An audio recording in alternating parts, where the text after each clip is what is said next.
On behalf of the Second Baptist Church here, this building where you are right now, we're so thrilled to once again, for the second time, welcome the Wrocław English Theater for this performance.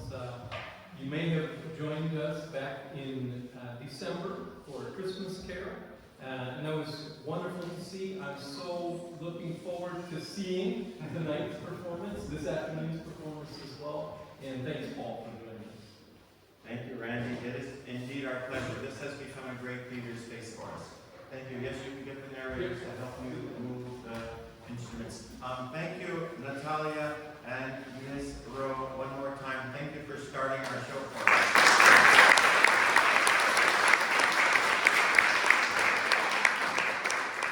There are also some programs, and be showing if anybody doesn't have a program yet. Can we bring some around, because we do have programs, and raise your hand if you don't have a program, and he'll bring you one. Do you have that piece of white paper? Yes? Okay, good. He's got a few more there. In our program, you will see that there's more than 15 countries represented. We are the community theater of Wrocław, and indeed we are a community. Some of us have done 3 shows together, because we love to be with each other. And it's a wonderful expression of global unity and cultural appreciation. And that is one of the comments I hear, is it's such a beautiful, diverse cast that we have. Because indeed, we have people from all continents represented in our show. I'll remind you that there's a flood in Brazil right now. And one of our people is from Brazil. And she has created 5 or 6 works of art over there on the side, which are up for donation if you'd like to take one home with you. They are pieces of art that are inspired by this show, okay? That was created by Fernanda, and you can look at them during the intermission. I'll remind you perhaps. And if you want to take one, that's a donation for the flood in Brazil. That brings up the point of donations. At the end of the show, we do ask if you are able to give any donations. You can put it in by Blake or by telephone transfer or whatever they have on the wall over there and on the poles right there to help us pay for the lights, okay? And we do need a little bit of money there. If you can just give any donation, would be appreciated. And also cash will be said. Oh yes, okay, we'll remind you at the end of the show, because we'll have a little goodbye at the end where we will have the doctor's bag for cash, as we did in the last show. Okay, I want you to know that we do this show completely out of love. We all love to be here, and every work of art is done out of the hearts of the individuals, the artists.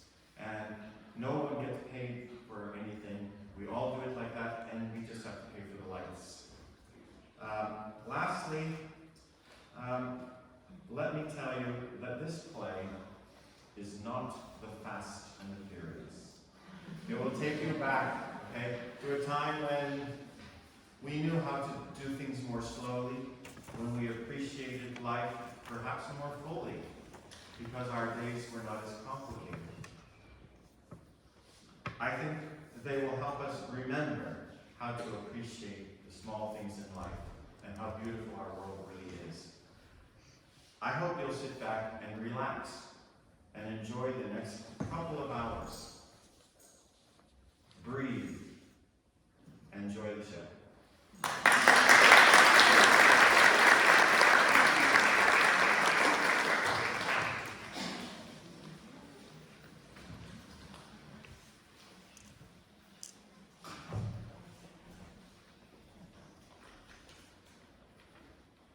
This play is called Our Town. It was written originally by Mr. Thornton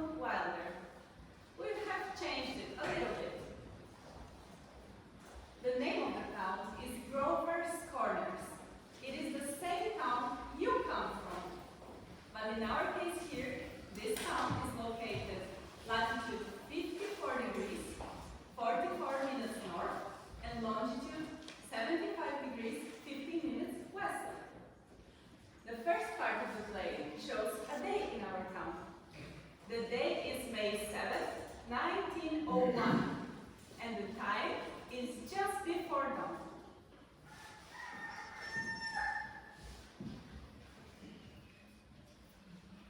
The sky is beginning to show some streaks of light in the east there, beyond the river. That morning sun always shines so bright the minute before it has to go, doesn't it? Well, I guess I should show you how our town lies. Down here is Main Street. Over there's the railroad station, and the tracks run that way. Leslieville's across the tracks, and some Ukrainian families. The United Church is over there, Presbyterian Church is across the street, and we have the Methodist Church there, Anglican Church there, Baptist Church is down on the island by the river, Catholic Church is out beyond the tracks.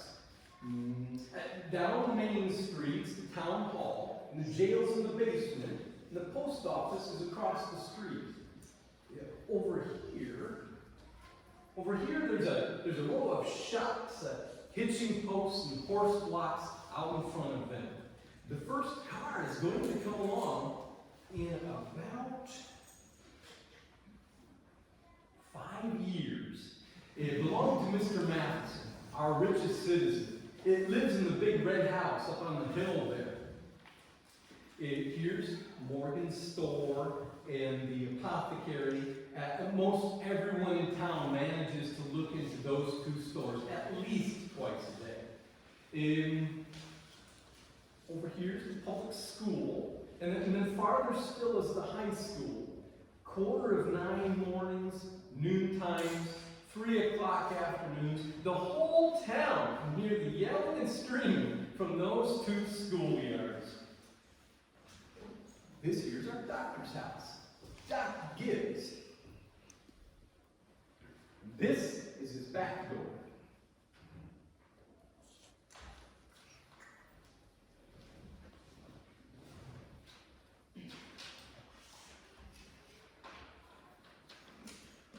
Yes, there's some scenery. For those who like some scenery, this is Mrs. Gibbs' diary. As you can see, it's lots of beans, hollyhocks, heliotropes, and butter. In those days, our newspaper came out twice a week, the Courier. And here, we have Editor Webb's house, and this is Mrs. Webb's diary. But unlike Mrs. Gibbs, it got lots of samples. Nice town, you know. Nobody very remarkable ever came out of it. The earliest tombstones up there on the mountain say 1816, 1820. There are the Stewarts, the McLeans, the Ganses, the Husses, same as us around here right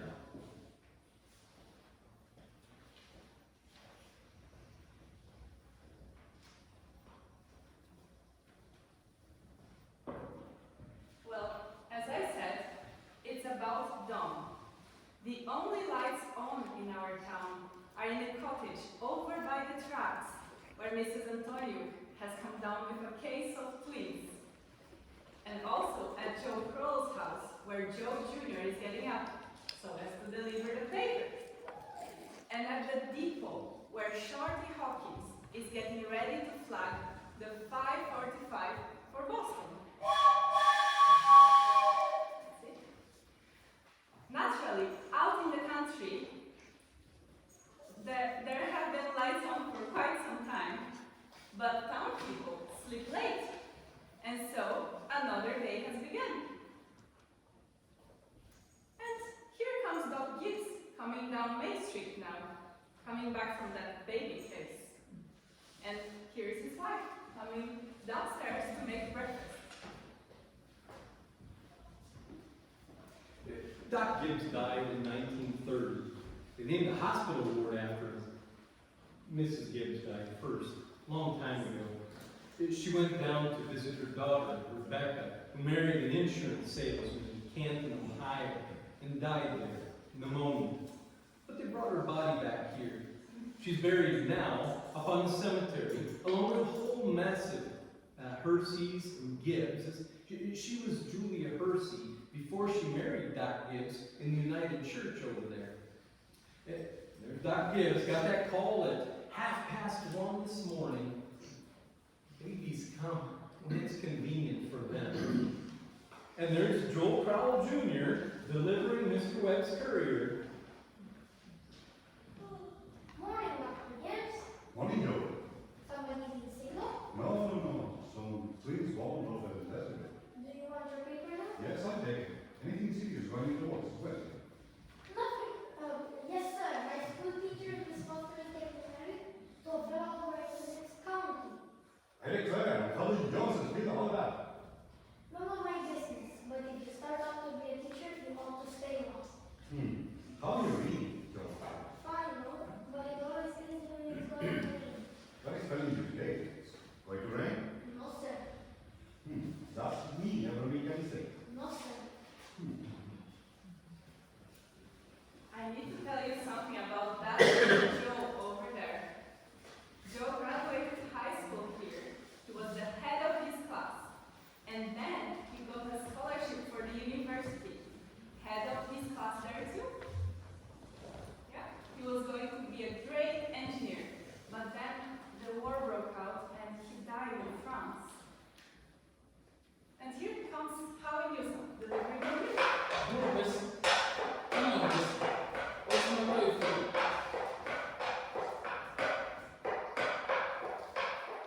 Morning, Doc. Oh, morning, Holly. Somebody sick? No, a pair of twins born over in Naples. Twins, huh? This town is getting bigger every year. Going to rain, Holly.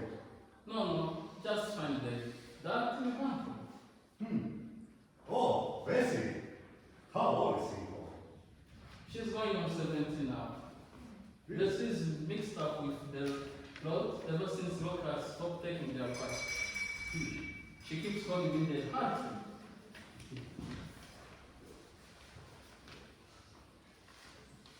Good morning, Howie. Morning, Mrs. Gibbs. Doc's coming down the street. Is he? Seems like you are late today. Yes, something went wrong with the bed. I don't know what it was. Doc, Oh, Holly. Children, time to get up. come and listen. Joe, Rebecca.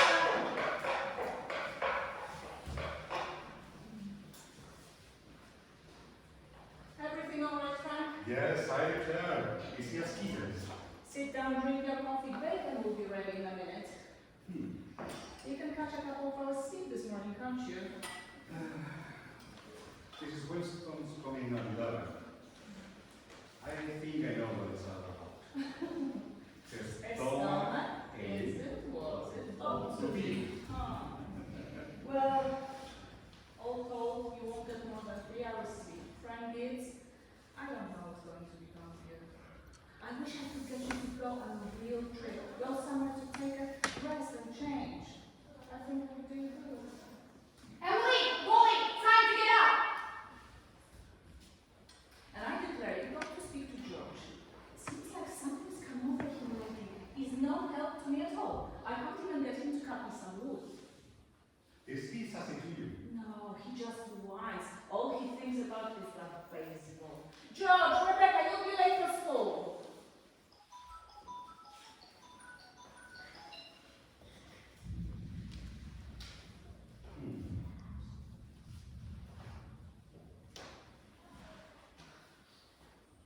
I think you better get your sleep, Frank. George! George! Look, sir! Yes, Bob. Don't you see your mother is calling you?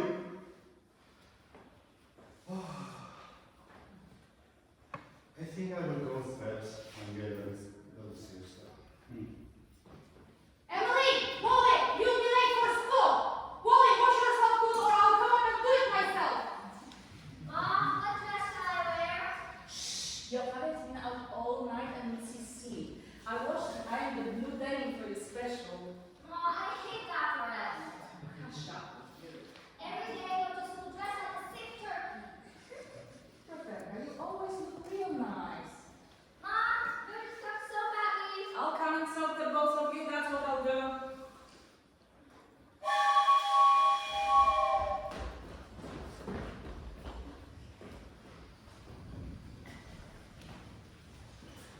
have a factory in our town too, over by the tracks.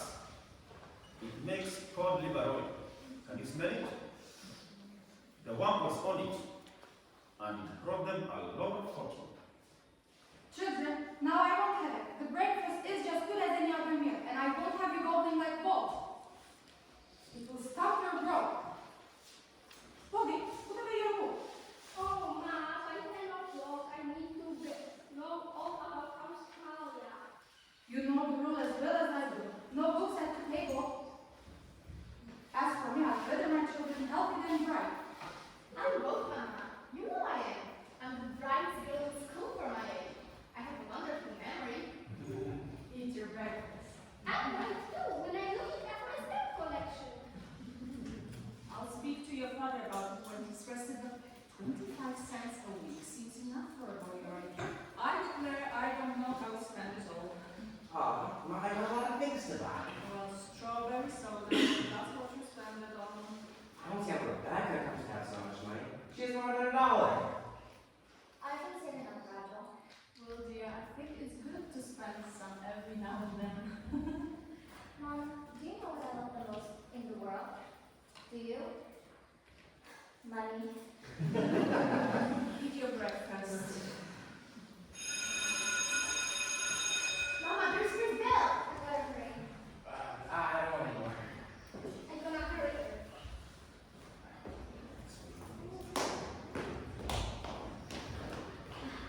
Love your friends at me, Wally. Step up straight, Emily. Tell Miss Foster my best congratulations. Did you remember that? Yes, Mom. You look real nice, Rebecca. Count your feet. Bye.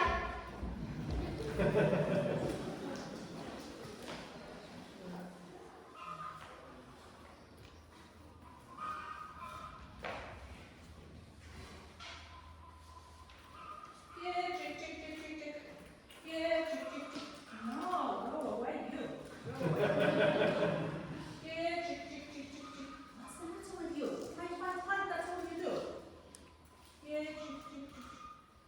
Where did you come from? You don't belong to me. Don't be so scared, nobody's going to hurt you. Oh, good morning, Rachel. How's your cold? Well, I still get that tingling feeling. I told Charles I told prior practice tonight wasn't being used. Somehow I can't stay on the key. See? While resting, I thought I was in so much easier. Now, let me help you. Things have been good this year, haven't they? Yes, I decided to put words in cards if he kills me. Children say they hate them, but I noticed that they're able to get them done all winter.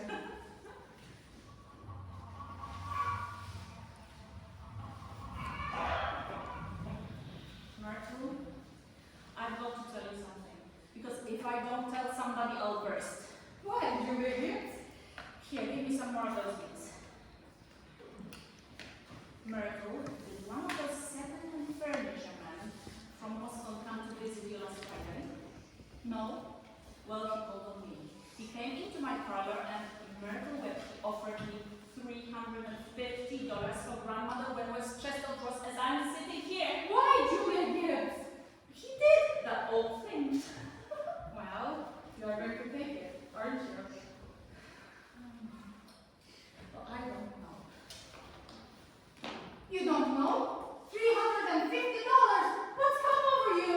Well, if I could get the doctor on a real trip, I would just sell it like that. It's been a dream of mine to visit Poland. I don't know. I've been promising myself for years that if we got that chance, How does Dr. feel about it? well, I did beat about the bush and said that if I got a legacy, that's the way I put it, I would make him take me somewhere. How does it feel about it? Well, you know how he is. It might make him discontent with the town to go wandering around Europe, he says. Every 2 years, he makes a trip to the battlefields of the Civil War, and that's enough treat for anyone he knows. Well, Mr. Webb is just admires the way Dr. Gibbs knows everything about the Civil War. Only Dr. Gibbs being one of the greatest experts in country just makes him despair. All the times I walked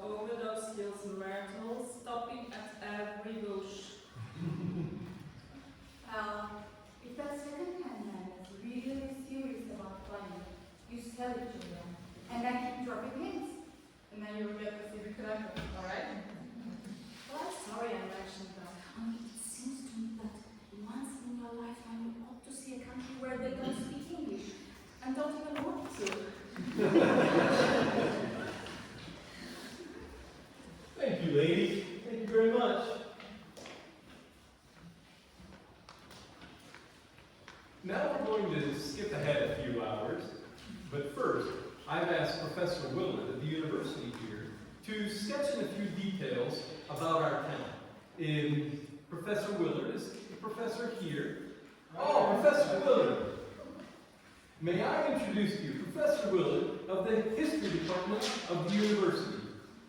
A few brief notes, if you will, Professor, about our town. Our town, let me see. I found lies in the old Pleistocene granite of the North Sea. It's one of the oldest rock in the world. We are very proud of that. A shelf of Devonian basalt crosses it with vestiges of the Mesozoic shale and some sandstone outcroppings. But that's all fairly new. 200, 300 million years old. Some highly interesting, I may say unique fossils have been found at Peckham Skull Pasture. They can be seen at the museum downtown at any time.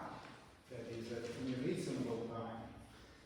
Shall I read some of the Professor Gruber's notes about the mean precipitation? I'm afraid we won't have time for that, Professor. And perhaps a few notes about the history of humans here. Oh, yes, anthropological. Early Amerindian stock, Cotachi tribes. No evidence before the 10th century of this era. Now mostly disappeared. Some still living far west. Migration toward the end of the 17th century of English brachiocephalic blue-eyed stock, for the most part. Since then, some Slav and Mediterranean stock took the ocean. Yes, and any comments, Professor? The population Yes, is 2,640. One moment, Professor.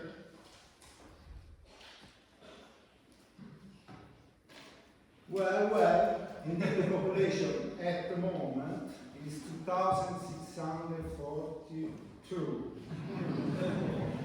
Township brings in 507 more, making a total of 3,149. Birth and mortality rate constant. By McPherson gauge 6.032. Thank you very much, Professor. We're all very much obliged, aren't we?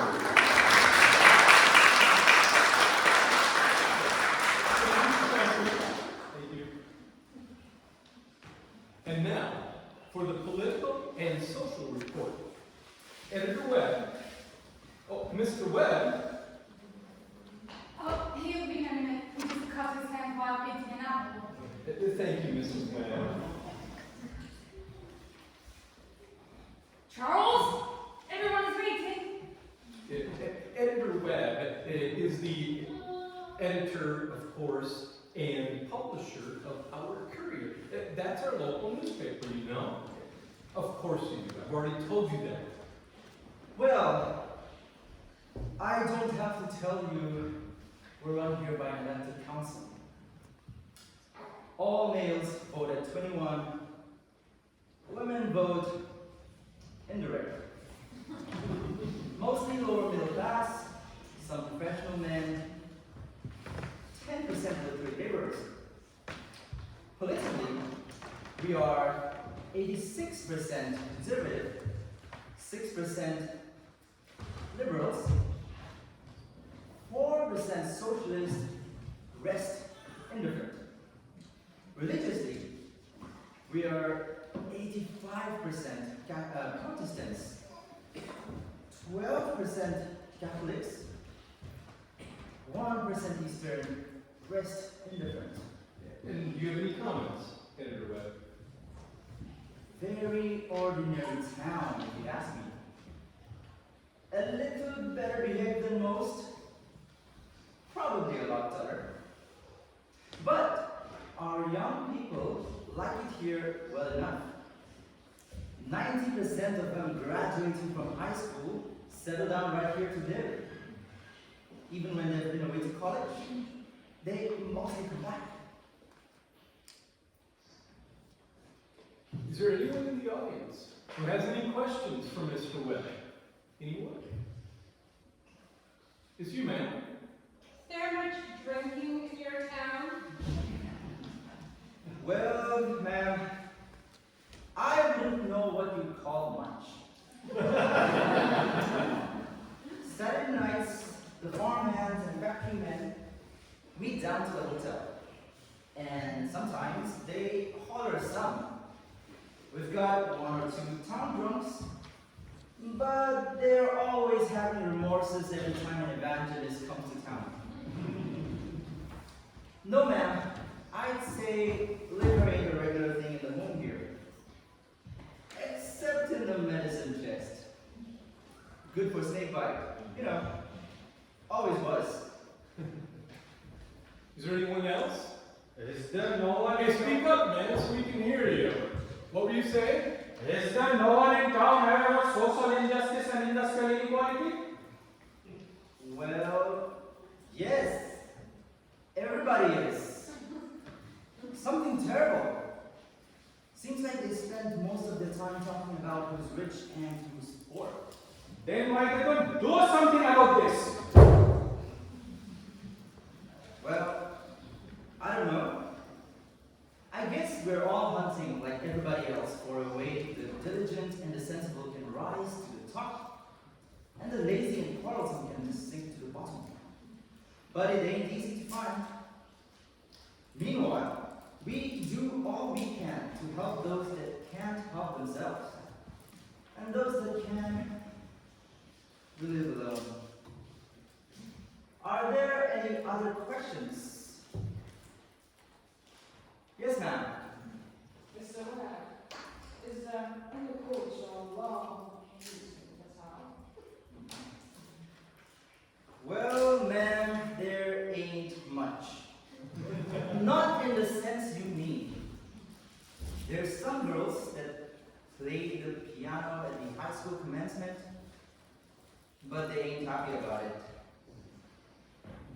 Though, maybe this would be the place to tell you of the pleasures we do have here. We like the sun coming up over the river in the morning, and we all notice a good deal about the birds. And we watch the change in the seasons. Yes, everybody knows about them. But those are the things. You're right, ma'am. There ain't much. Robinson Crusoe and the Bible, Whistler's Mother, those are just about as far as we go. So I thought, thank you, Mr. Webb. Yes. Thank you, Mr. Webb.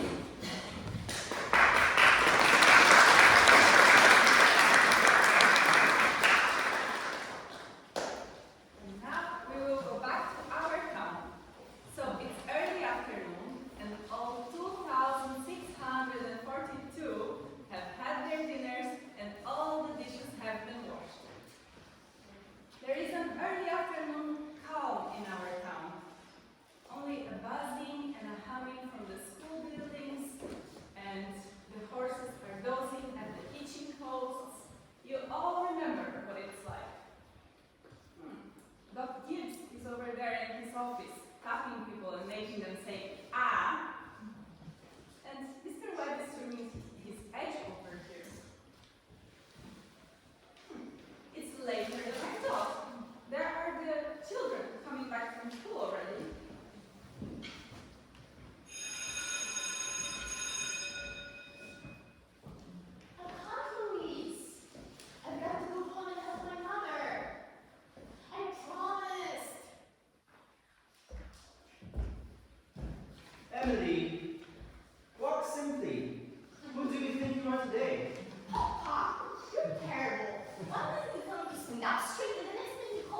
dispersed. Go out and play in the field, gentlemen. You got no business playing baseball on Main Street. These aren't used for us.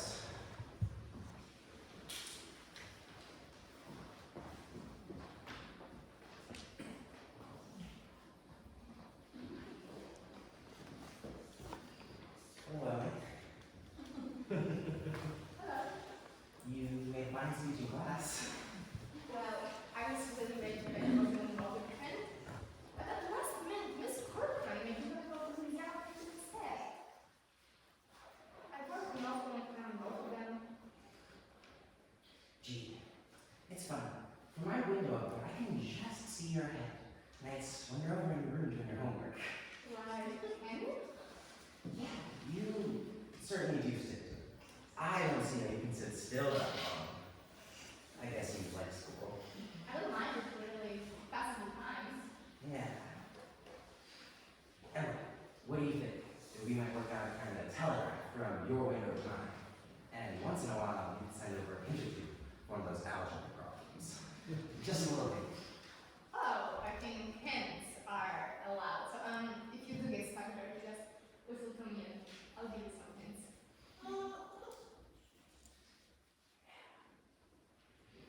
Emily, you're just naturally bright, I guess. You see, I want to be a farmer. And my Uncle Luke says whenever I'm ready, I can just go over and work on his farm. And if I'm any good, I can just actually have it. You mean the house and everything? Yeah! Well, thanks. I better get out to baseball fields. Thanks for our talk, Emily. Good afternoon, Mrs. Webb. Good afternoon, George. So long, Emily. So, George.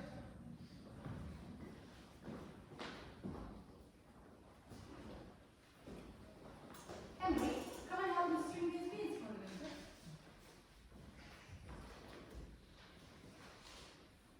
Well, George gives let himself to have a real conversation, didn't he?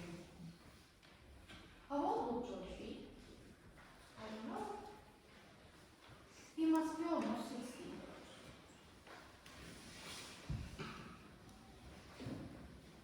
Mama, I made a fine speaking class today.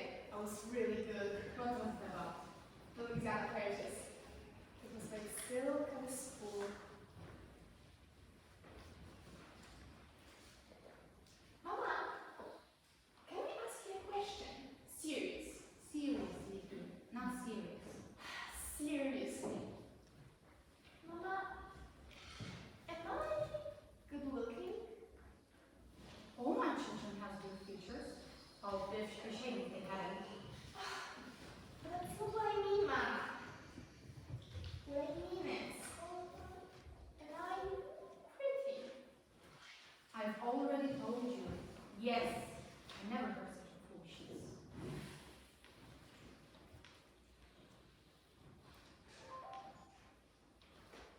Mama, were you pretty once?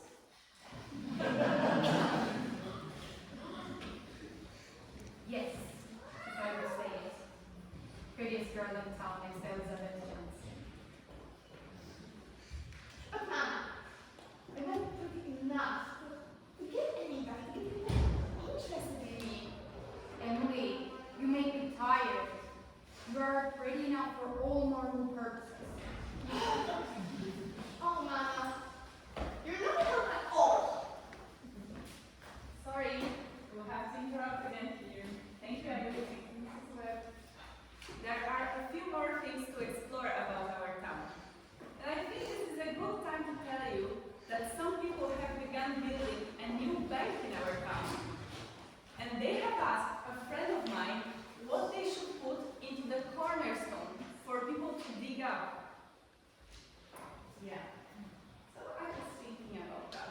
What we should put into the cornerstone for people to find 1,000 years from now. Some scientific fellows have found a way of painting all of that reading matter with the glue, a silicate glue, and that will make it keep for 2,000 years. Of course, they have put in a copy of Mr. Webb's Courier. We are putting in a Bible as well, a copy of the Magna Carta, a copy of Shakespeare's plays. So what do you say, folks? What we should put into this cornerstone for people to find? Do you have any ideas? Anyone? Yes? Mahabharata. Okay. Yes? Yes? Mm-hmm. Yes? Awesome. All those are good. You know, once Babylon had 2 million people in it, and all we know about them are the names of the kings and some wheat contracts and the contracts for the sales of slaves. And yet every night, all those families, they sat down to have dinner, they cooked the meals, and the smoke went up the chimney. So I was thinking, we should put a copy of this play into the cornerstone for people to find. So then, people 1,000 years from now, they will know a simple fact about us. So, people 1,000 years from now, this is the way we were. In a small town, in a province, in a country, in a continent, at the beginning of the 20th century. This is the way we were in our growing up, and in our marrying, and in our living, and in our dying.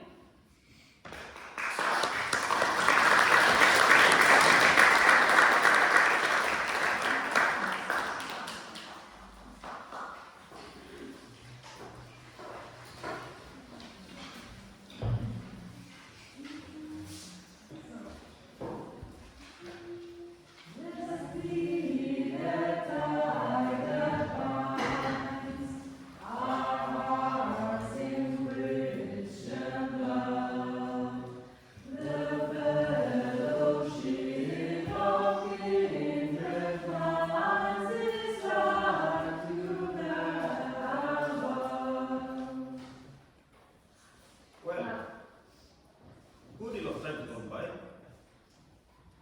you can hear, the choir practice is going on in the evangelical church. And the children, they're at home doing their homework. And the day is running down like a tired clock. Okay, now look here, everybody. You need to be softer, softer.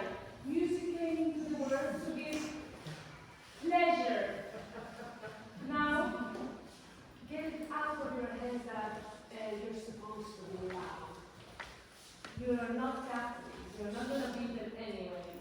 So, let's do now Ardo Weary, Ardo Languid. No, sorry. We're going to continue with the second of Blessed Be the Title. Here we go. Before our Father's throne, we pour our ardent prayers. Our fears, our hopes, our aches, our comforts and our cares.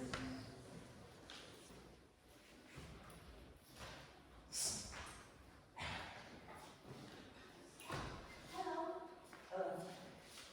I can't work at all. The moonlight's so terrible. Did you get the third problem? Which? The third. Why this, George? That's the easy to know. I don't see it.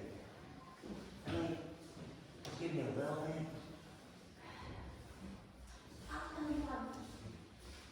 Houses and yards. Yards. How do you mean? In square yards. In square yards. It's George, don't you see? Yeah. In square yards of wallpaper. Whoa. Oh! I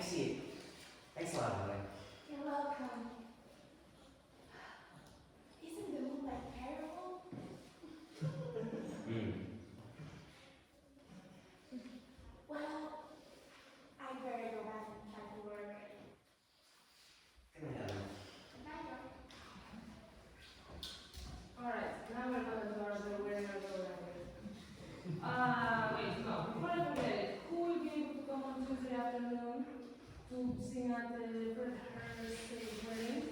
Shall I guys pitch up? 1, 2, 3. Alright, that's fine, thank you. We're gonna sing with us for James Charles last month. Now it's about the weary of the living, and it's a question, ladies and gentlemen, and ladies to talk.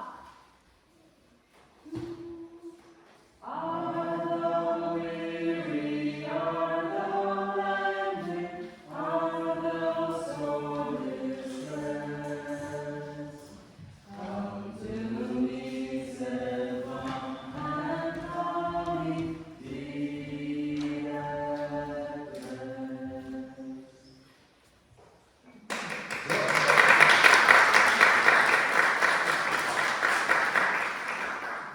George, can you come down for a minute? Yes, Papa. Make yourself comfortable. I'll only give you a minute. Today, when I was in my office, I heard a funny sound. What do you think it was? Was your mother chopping wood? Then you see your mother waking up early, making meals all day long, washing my iron, and still she has to go back on her backyard to chop some wood. I imagine she just gave up and decided it was easier to do it herself. And you eat the meals and put on the nice clothes that keep it keeps for you. And still, you run out to play baseball and later to chop some wood. They see some kind of tiger that we keep around the house, but we don't like very much.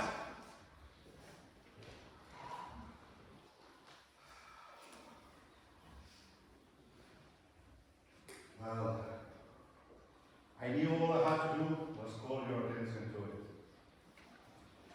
Oh my God. George, I decided to raise your pay 25 cents a week. Not of course for chopping wood for your mother, because that's a present you do to her. But because you're getting old, and I imagine you must find a lot of things to do with it. Thanks, Papa. Let's see. Tomorrow is your pay. You can come back. I guess Rebecca feels like she ought to earn some more.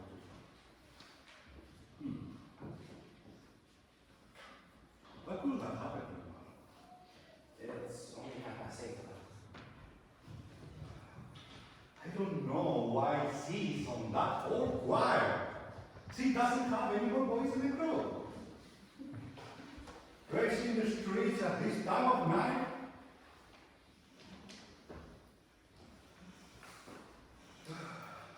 This is what time you die, don't you think? Yes, Papa.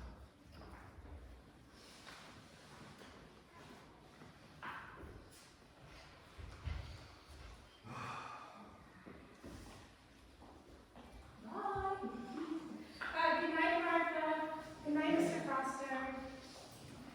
I'll tell Mr. Bennett, I know you want to in the paper. My, it's late. Good night, Irma. Oh, nice play practice. Myrtle wet, look at that moon. Potato weather for sure. Naturally, I didn't want to say anything in front of the others, but now that we're alone, really, it's the worst scandal that ever was in this town. What? Simone Stimson. But Julia, to have the organist of a church drink and drunk year after year, you know she was drunk tonight. We all know about Miss Stimson, and we all know about the trouble she's been through. And Dr. Ferguson knows that too, and if Dr. Ferguson keeps her on, well, the only thing we can do is just not to notice it. Not to notice it, and it's getting worse. No, it isn't, Luella. I've been in that choir twice as long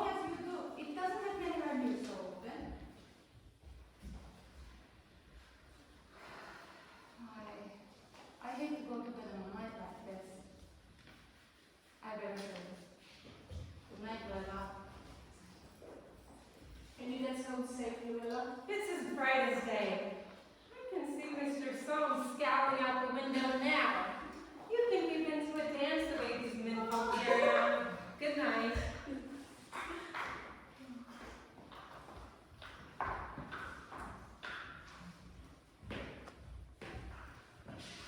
We've had a real nice time.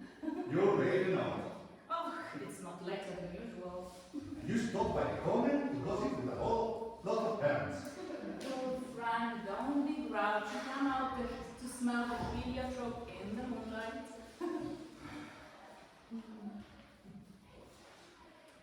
It's wonderful, isn't it? What were you doing all the time I was away?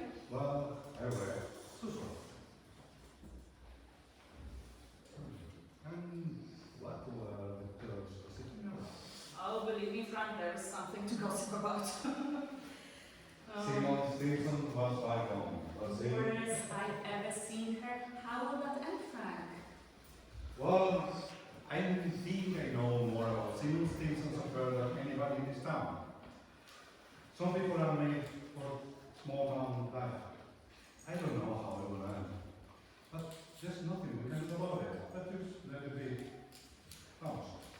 No, not yet. Frank, I'm worried about you.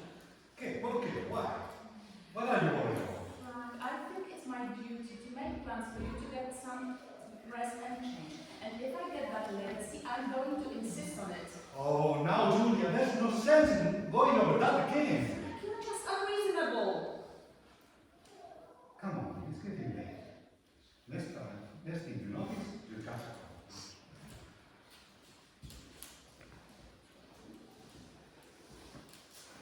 Julia, I give a piece of my mind to job today. I reckon you will have your job good for a while anyway. Oh, no, stop. There's always so many things to pick up, it seems. You know, Frank, Mrs. Burchett always locks her front door at night. All those people at that part of town do. They're getting city-fied. That's their trouble. They got nothing free to steal, and everybody knows that.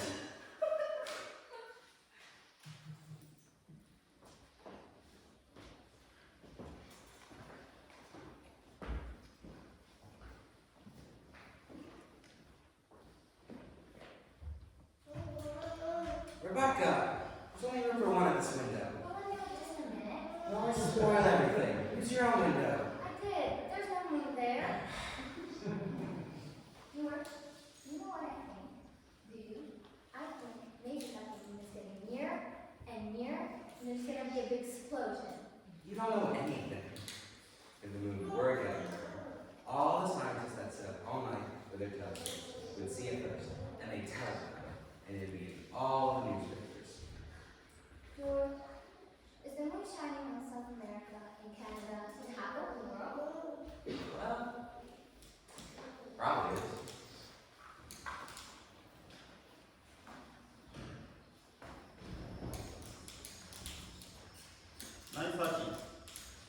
Most of the lights are out. No, there is Constable Warren checking a few doors down on the street. And here comes Editor Webb after putting his newspaper to bed.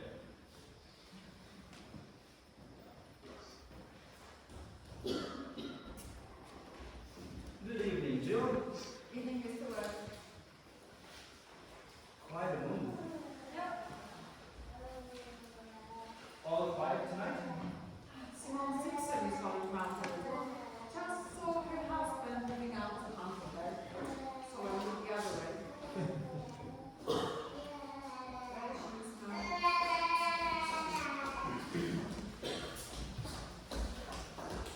now.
haven't any troubles on your mind, have you, Emily?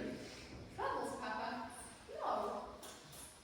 Well, enjoy yourself, but don't let your mother catch you. Good night. Good night, Papa. I never told you about my letter to the doctor from Winston was sick. He wrote to Helena on the envelope that just was like this. It said, Jane Croce, Over Farm, the County Seat, Southern County. What's funny about that? Well, listen, it's not finished. The continent of North America, Western Hemisphere,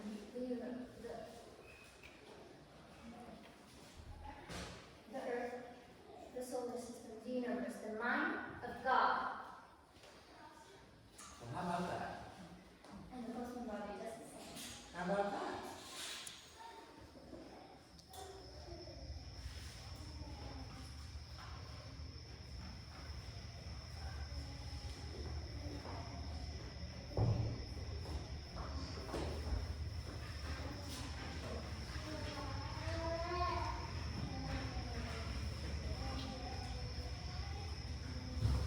So, 3 years have gone by.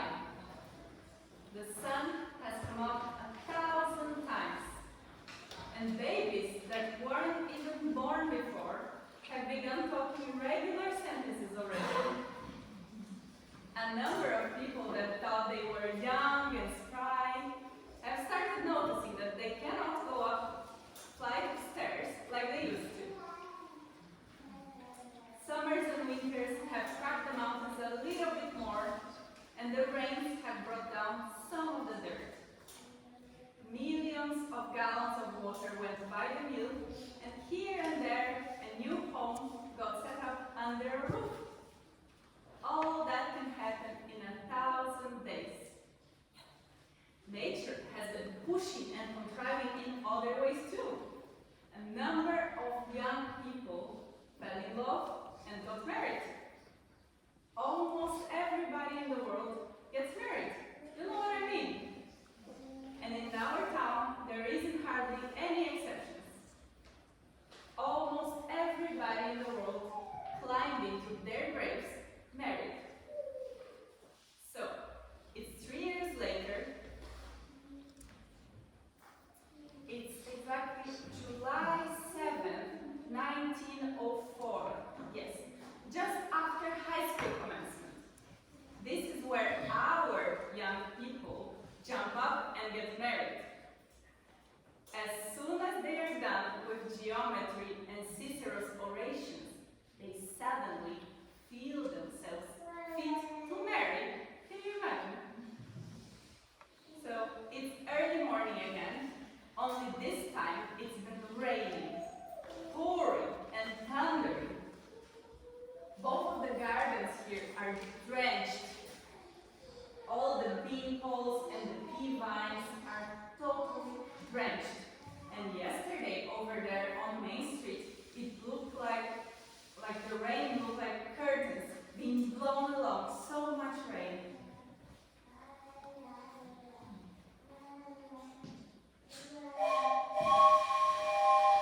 There, you can hear the 5:45 for Boston. And soon you will see Mrs. Webb and Mrs. Keats coming downstairs to make breakfast again. As the Fleetwood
I don't see how you would give up a thing like that just to get married.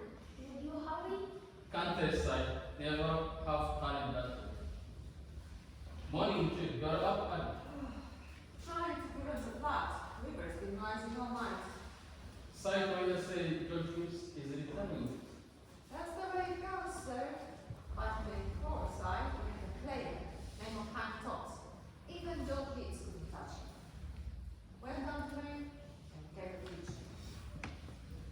Howie, how does the weather look to you? Oh, and bad. That will want to.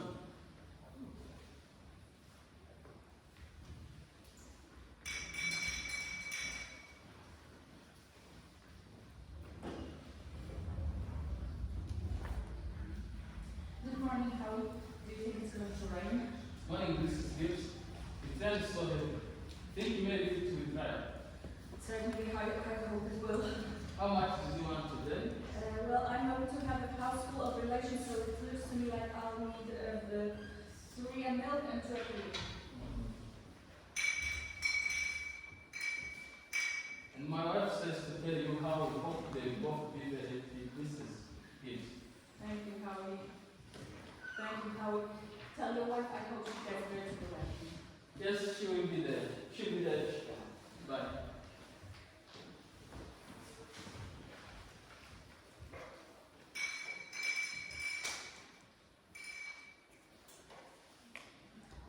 Morning, Mrs. Webb. Good morning. I told you 4 parts of here, but I hope you can spare another and 2 of them. That's what I thought, Mom. So I brought extra. Will it be raining?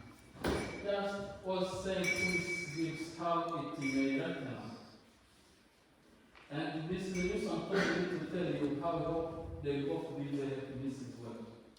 Thank you. Well, we are counting on you today at the wedding. We hope to get there.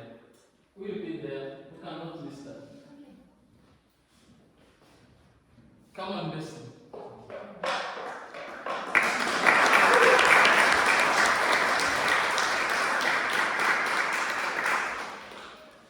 Well, now, your day has come.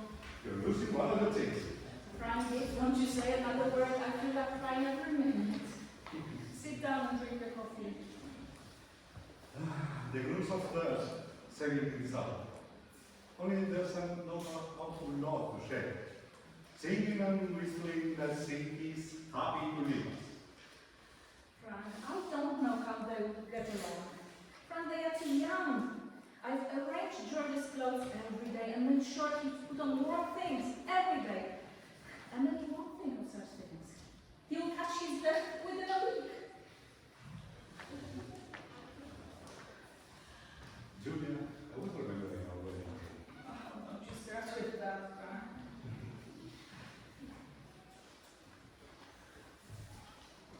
It was the scariest spell on the road. I was sorry I made a mistake for sure. And then, when I saw you walking down that aisle, you were the prettiest girl I ever seen. But it was like I saw you for the first time. There I was, in the Union Church, marrying a total stranger. How do you think I felt, Frank? Weddings are perfectly awful things. For us, that's what they are. Here, I made something for you. Oh, Julia Harrison, French toast. Oh, it isn't hard to make, and I have to do something.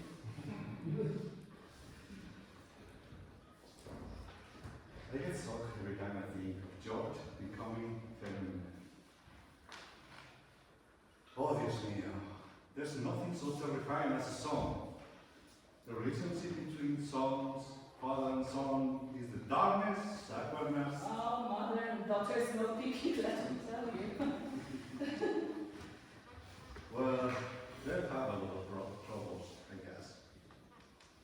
But it's not a forbidden. Everybody has the right to their own troubles. Yes. People are meant to go through life two by two. It isn't natural to be lonesome.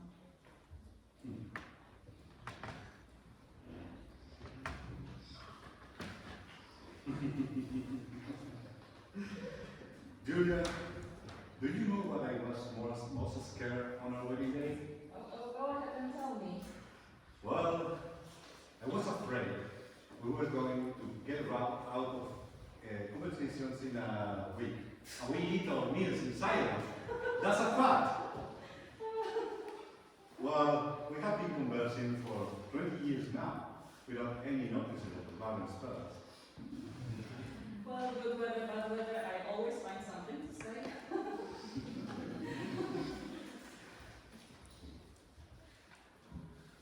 And did you hear Rebecca stay around downstairs? No, only the years she's not managing everybody's business up there. She's hiding in the room. Right. Lord's sake, this has to stop. Rebecca, come down and get your breakfast. Only 5 more hours to live. George Gibbs, where are you going? Just step across the ground to see my girl. But it's raining torrents, put on your overshoes. It's just a step. George, you'll catch a death of cold and cough all throughout the service. Now, George, who was your mother tell me? from tomorrow on, you can kill yourself in all the weathers. But while you're in my house, you will live wisely, thank you. Now, drink some coffee. I'll be back in a minute.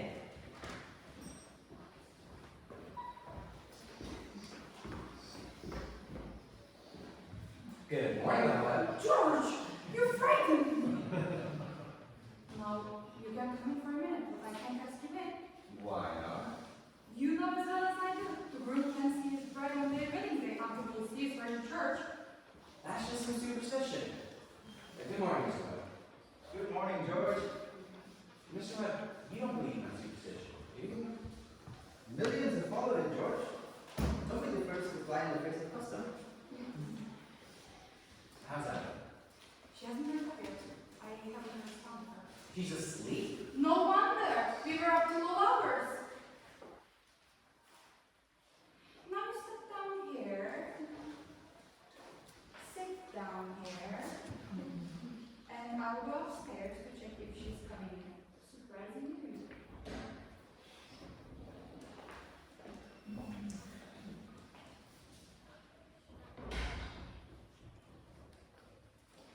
Well, George, how are you? Bye. Bye. Bye. Mr. Webb, what sense could there be in superstition like that?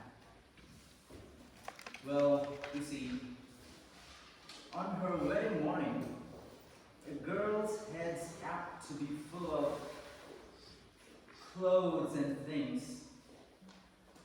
A girl's apt to be a mite nervous on her wedding day. I wish a fella could get married without all that marching up and down.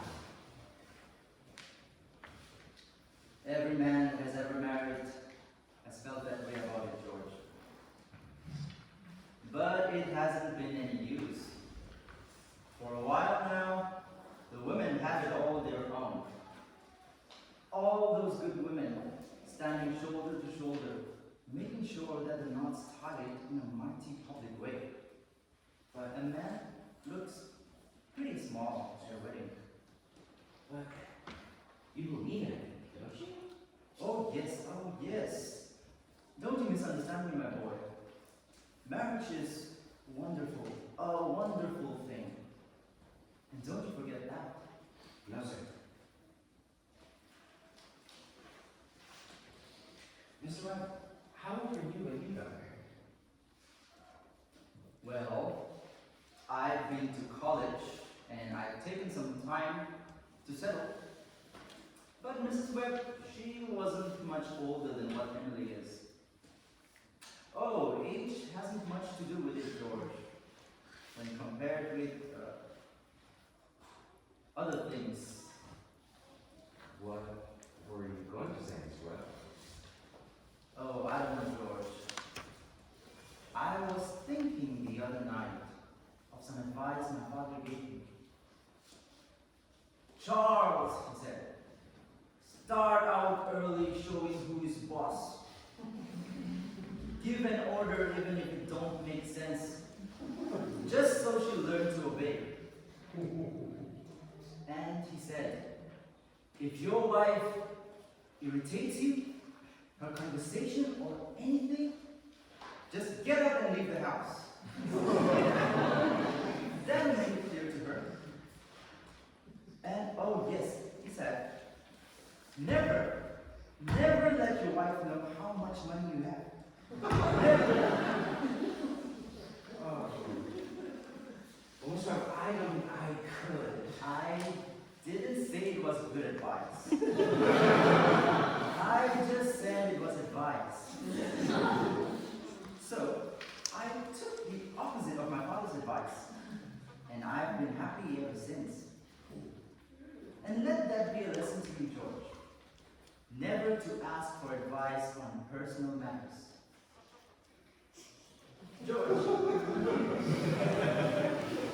are you going to raise chickens on your farm? Oh, well, Luke's not really going to use it, but A book came to my office the other day, George, on the file system of raising chickens. I want you to read it. I am thinking of beginning in a small way in the backyard, and I'm going to put an incubator in the cellar. Charles, are you talking about this old incubator again?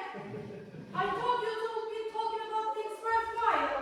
Well, Myrtle, if you're going to give the boy some good advice, I'm just going to go upstairs and leave you alone with him. Now, George, Emily's coming downstairs for breakfast. She sends you her love, but she doesn't want to lay eyes on you. So, goodbye. Goodbye. Bye.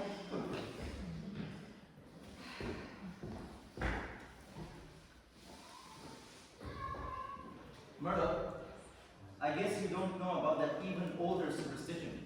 What do you mean, Charles? Since the cavemen, no bridegroom is supposed to see their father-in-law on the day of the wedding or any time near it. Now, remember that.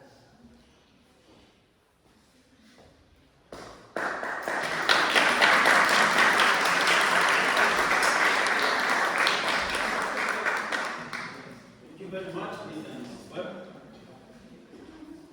Okay, friends, now is the intermission. It's time to stretch your legs, walk a bit. The washrooms are way over there for those who need them. I highly recommend you start right away. And when you have a break, on the right side, we have our paintings from Brazil. Please stroll around, enjoy them. You're welcome, so let us meet after 15 minutes. Thank you very much.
Well,